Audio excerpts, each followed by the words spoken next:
Hello everyone, and welcome to my Days of Our Lives official channel. I hope everyone is having a wonderful day. Before we begin, please hit the subscribe button and give this video a thumbs up.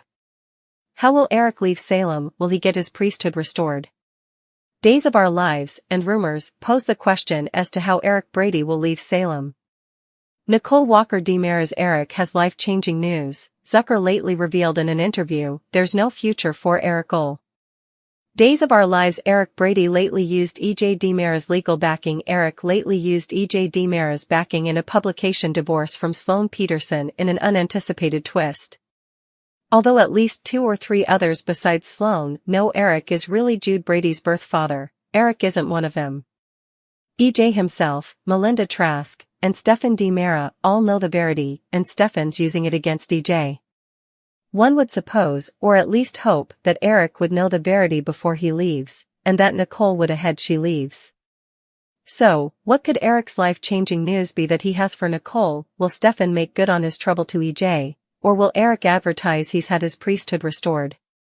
DOOL Eric Brady may not leave city. Write down the reason Eric was uncrowned in the first place was the stupidest of reasons, and nothing to do with doing commodity wrong or any kind of sexual sin. A advanced up in the diocese made the decision that Eric was performing unauthorized exorcisms and abandoned his priesthood after trying to cast the devil out of his mama and Salem. Eric soon went on a downcast curl, drinking, and out of the fate of it met and came involved with Sloan, and this after getting involved with Jada Hunter, Elia Cantu. Jada chose to repeal the baby she and Eric had conceived, putting Eric into a state of wrathfulness and grief, which led to his downcast curl. It was just too much each together, although his father Roman Brady, Josh Taylor, kept him on at the cantina. Eric ultimately going back into photography.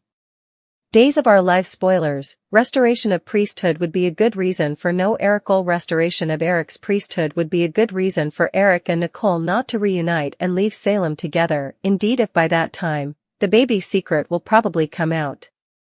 Eric's life-changing news for Nicole may be that he's been restored to the priesthood, and after the secret comes out he'll likely return to his operations in Africa. Ariane, in her interview, didn't reveal how exactly Nicole leaves, although she said Eric and she would reunite and the character is killed off. Could both Ariane and Greg's exits be endless, or Greg's exit be temporary? There's buzz that he'll duplication as part of Lucky Spencer on General Hospital. Maybe the exits will rest the characters for enough time to bring them back on as recasts. Ultimately, observers will just have to stay and see.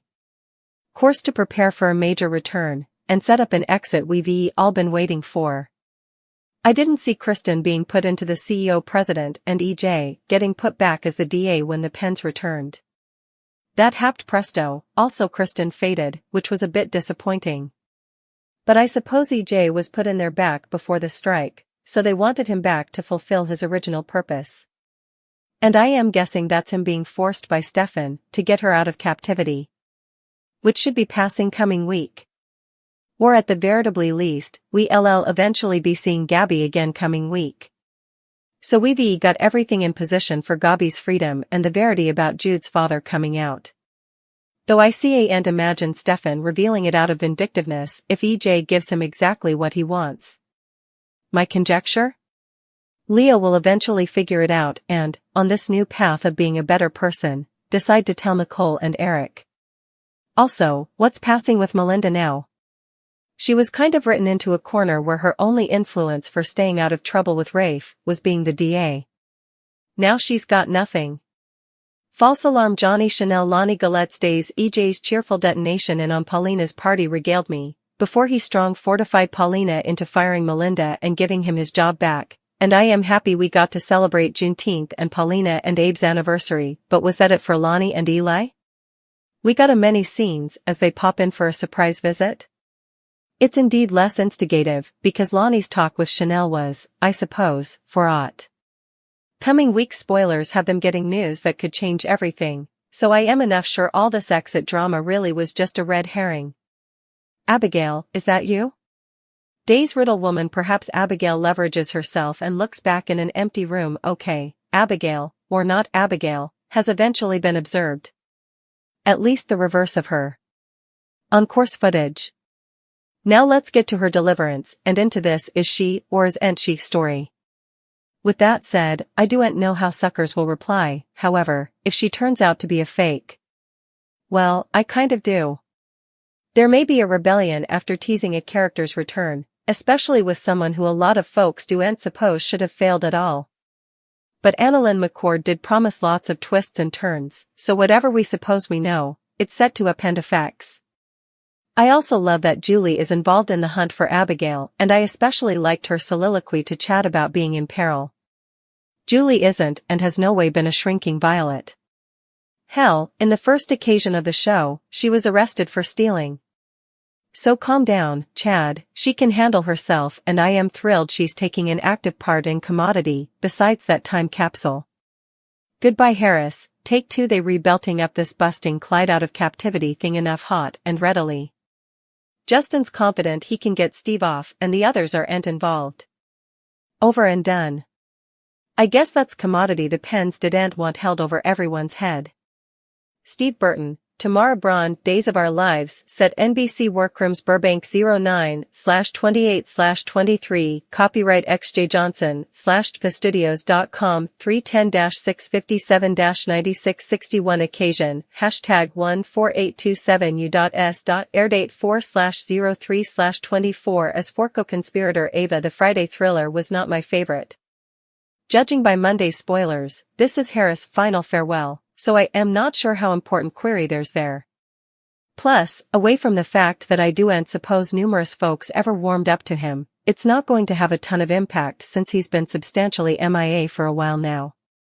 About the only question is whether Ava is going with him. And that, I am certain, is a big no. Tamara Braun was at the show's 15,000th occasion taping. I just hope they find Commodity for her to do, and a pairing that gets folks agitated. She keeps getting put with exiting characters, and now she's gone from mob queen to barista. Please find Commodity for her. Teen Wave. I like what they were trying to do with the teens and the hop. Side note, we got an factual hop, but I feel like they've been shunted to the side too much lately for the whole thing to have enough impact. The hop went from "is it passing?" to "everyone's getting ready for it in 5 twinkles," out of nowhere. But I'm thrilled that they actually gave us a hop. It wasn't super epic, but I was a little nervous on Thursday that we just get hall scenes. An animated Aaron points across a Brady pub table at a limping Sophia, and no offense to Holly and Tate, but I am kind of further invested in Sophia and Aaron right now. We do'n't see her important, but Madeline Keens was phenomenal with Sophia's wrathfulness and hurt. I wasn't sure if she'd be turned into the vengeful, scorned nut, but they pulled back on that. However, ratting Holly and Tate out is surely going to come back to suck her. And Louis Tomeo gave Aaron an awkward unease every time he talked to Sophia that was oh so credible. I want these two kiddies to work out. Forget Holly and Tate, those two are a mess. Alex's redundancy of Justin trying to advise him to be careful with Teresa annoyed the hell out of me. He shot Justin down as both his pater.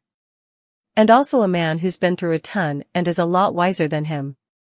I know Alex doesn't know how to act with him, but I also know that just about the only wrong way to act is by being a burro to the man who raised you. I can't stay until Teresa leaves him for Brady, or this blows up in their faces and she just flat out leaves him. Slapdash studies. I knew it was a dream, but Teresa's Brady fantasy was still infernal persuading. He told her, "I look at you, and all I see is Lucy holding that football." And also, he went right in for the kiss. Actually, Hunter Brady seems enough accurate to real Brady. Wrapped in each other's arms, Brady and Teresa kissed Nicole, calling Aaron to get Holly to ask him to the cotillion was so awkward, I wanted to coil up in a ball. They really got their plutocrats worth with those decorations.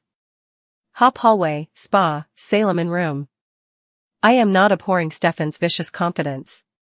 Transferring Nicole Hop Filmland as he sends EJ a textbook saying to free Gabby hereafter or additional was a nice touch to torture his family. It's so much better than when he and Gabby were setting Kristen up for child abuse. Get ready for Diana's return coming week as Leo visits her in captivity. If nothing differently, this should be entertaining.